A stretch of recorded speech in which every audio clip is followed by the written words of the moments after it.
Hey, this is David from the Shepherd School, and today what we're going to do is we're going to make some training ammunition with some hot glue. Got some hot glue sticks here, got a little 38 revolver, 38 brass, got a drill. I've got a lead 38 special mold, got some oil, have some Q-tips, and a hot glue gun, okay? And this is so you can practice in your house or in your backyard without having to go to a range. But this isn't like less lethal ammunition. This isn't like simunitions or airsoft. You shouldn't point this at anybody because it is pretty powerful, even though it's just being powered by a primer. It will break skin, right? So just like a real gun, you should never point this hot glue ammunition at an individual. Okay, so the first thing we're going to do is take our drill and drill out our primer pockets. Okay, we've got our round in the vise, and we've got a drill bit. We're just going to drill out the primer pocket. And you need to mark your rounds because you can't use this anymore for live rounds, okay?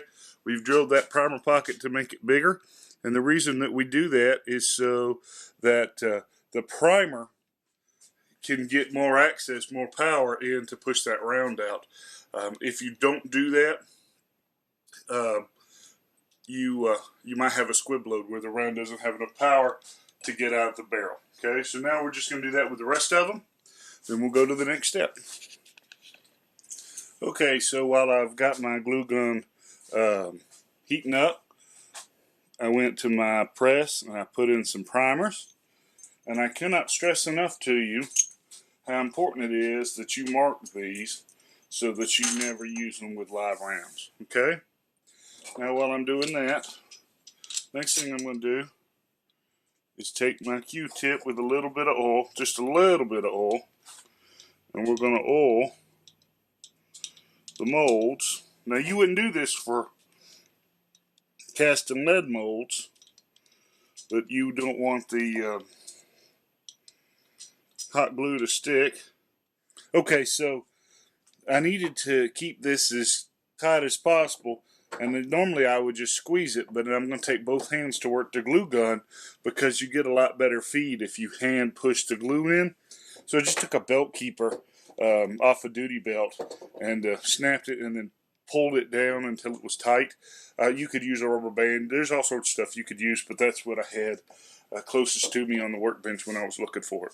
Okay, now you're just going to stick that in there just like you're casting bullets, and fill it as much as you can with the hot glue.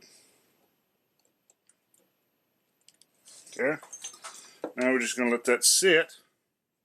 Okay, we've got it filled up, and we're just going to let it sit and cool.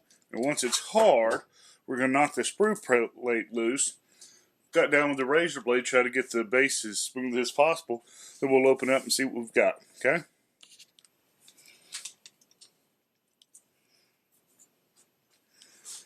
See how they're kind of flat.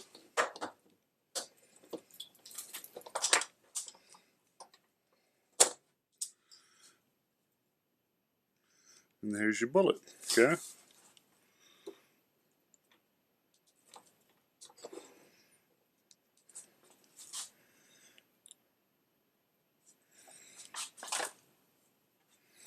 Now I've got my modified round and my bullet, and I just push it in there. Okay. Just like that.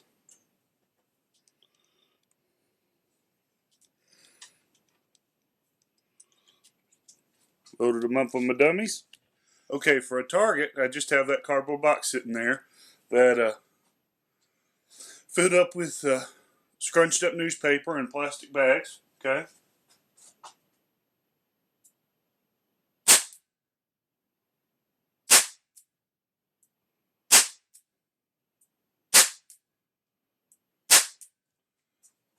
Okay. What? Nothing?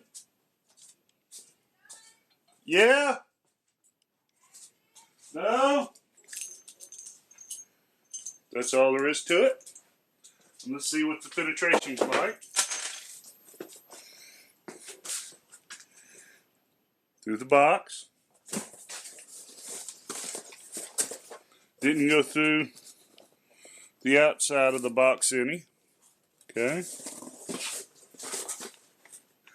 And other than smoking up the base, really didn't mess much with my little glue bullets.